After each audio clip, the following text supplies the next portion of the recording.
Hey guys, welcome back. In honor of everyone heading back to school, today's video is going to be on some tips on how to touch up your makeup throughout the day, as well as some items that I consider to be essentials for you to carry in your makeup bag when heading back to school. Because from what I remember when I was in high school, the hours are really long, a little too long if you ask me. It was like 7 a.m. all the way to like 3 or 4 p.m. and even longer if you had after school activities or like a football game to go to.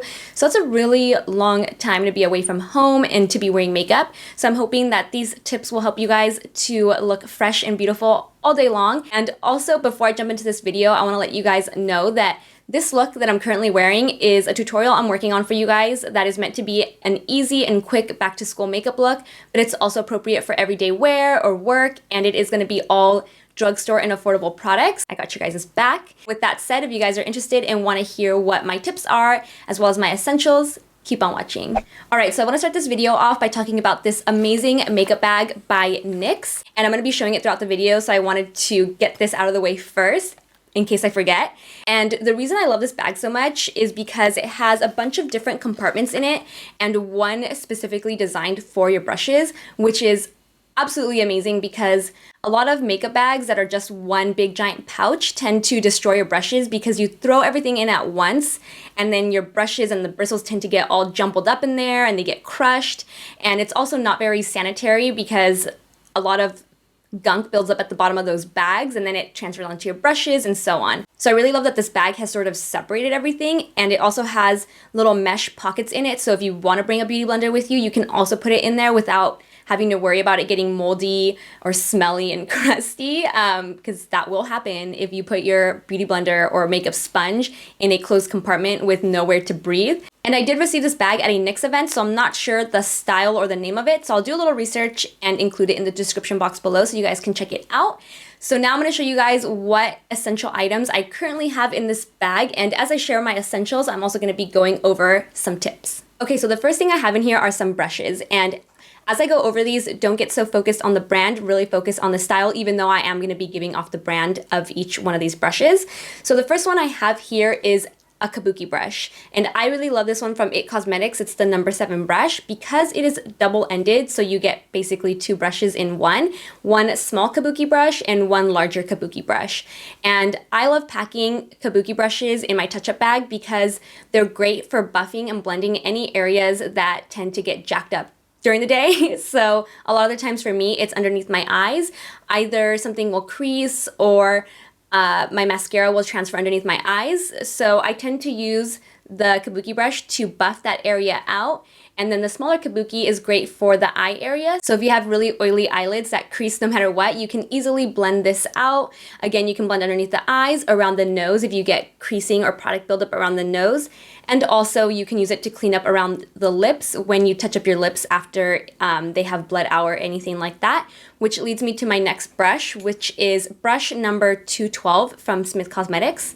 This is a small flat definer brush, so it has a really flat top to it. So this is a really great brush for cleaning up bleed out after eating. So along with this brush, also pack a concealer or whatever foundation it is that you're wearing that day to help touch up areas around the lip. I typically tend to pack this concealer palette from MAC.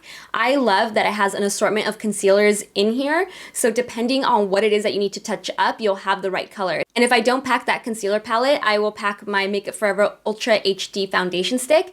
Because this is a foundation and concealer in one, to me at least, because it is such a high coverage, but it's also really thick and creamy and it's a solid, so it's easy to pack with you on the go. And what I typically do is I use that Smith 212 brush to pick up the Makeup Forever foundation stick directly on the brush and then clean up around the lips. And then I'll grab that Kabuki brush that I first mentioned and I'll use the small side to blend out the concealer around the lips. Pro tips. The third brush that I normally pack is a multi-purpose brush that I can use with powder, but is also suitable to use with bronzer, blush, or highlight. I absolutely love the Smith 112 because it is small, fluffy, and tapered, so you can use it for all those different categories, but I mainly use it for powder. So anywhere that I get shiny or oily, I will use this to touch up those areas like the T-zone, around the nose, and on the chin. So this is a really great brush, and I also love how small it is, so I don't have to carry a really large fluffy brush to use with powder. So up next, what I have in here is a face powder. And powder to me is the number 1 most essential item you can bring with you in your makeup bag because powder serves so many different purposes. You can use it to buff and blend out different areas of the skin that have gotten blotchy, or maybe the foundation has wiped away in a certain area. You can use powder to touch up areas that have gotten oily and shiny. And it's really up to you whether you want to pack a foundation powder or a translucent powder.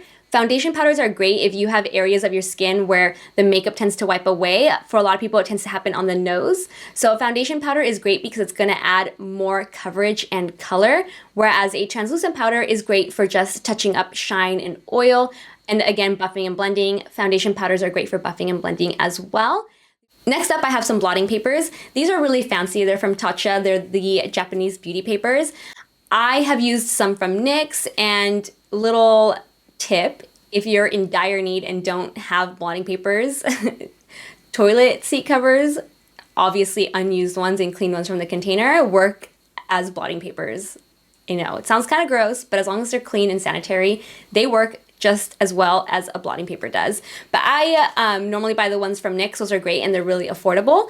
So this is my next tip for touching up your makeup. Always use a blotting paper first before going in with powder. A lot of times people go straight in with a powder over really oily areas, and that can work. But if you keep doing that over and over and over throughout the day, the powder will just build and build and build over those oily areas, and it'll start to look really heavy and cakey and just it'll look like a lot of makeup.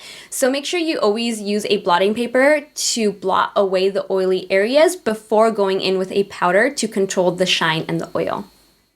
Next, I have Fix Plus, and this is a great product for refreshing the look of your makeup throughout the day. So I don't just spray myself once, I spray myself on multiple occasions throughout the day to make my foundation or the makeup on my skin look really fresh and dewy and clean. If any areas start to get really dry and tight, I will spray in that area. So it's usually around here.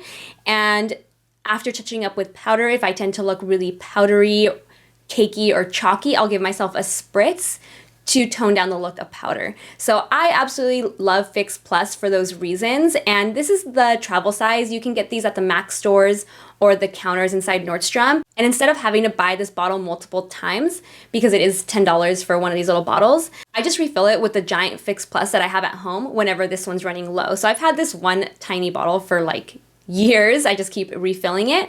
Another great spray is the Wet n Wild PHOTOFOCUS setting spray. The only thing is that this one is not as hydrating. I don't even think it's meant to hydrate like Fix Plus is. This one is a setting spray, but it does give my skin a really refreshed look. It makes it look really dewy whenever I use this product.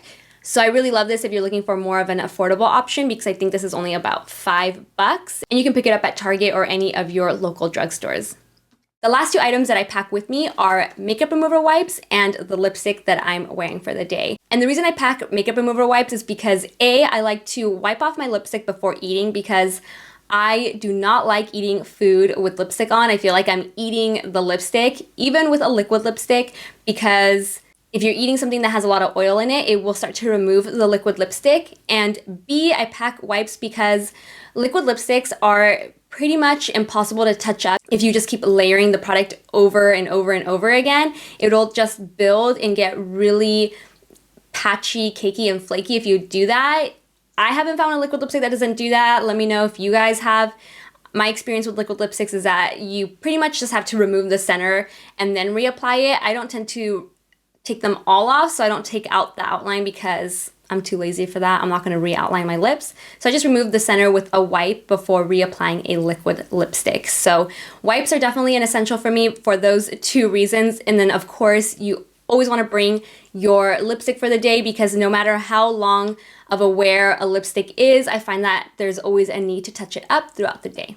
And that completes all the tips I have for touching up your makeup, as well as some items that I consider to be essential in your makeup bag. Before you guys head out, let me know if you want to see a tutorial on this look. Again, it's going to be a quick and easy everyday look for back to school, work, that is all drugstore and affordable makeup. So let me know in the comment section before you guys head out. And if you enjoyed this video and found it helpful, give it a thumbs up and subscribe so I see you in the next one. Bye guys.